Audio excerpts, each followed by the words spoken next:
ओम श्री परमात्मने नमः।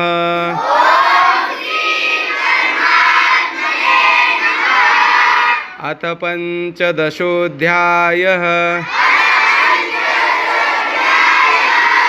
श्रीभगवान् उवाच ऊर्ध्वमूलमधशाख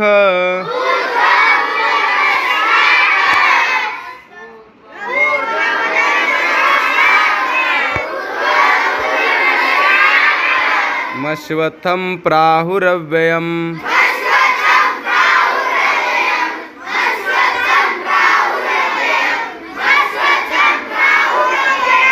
छन्दांसि यस्य पर्णानि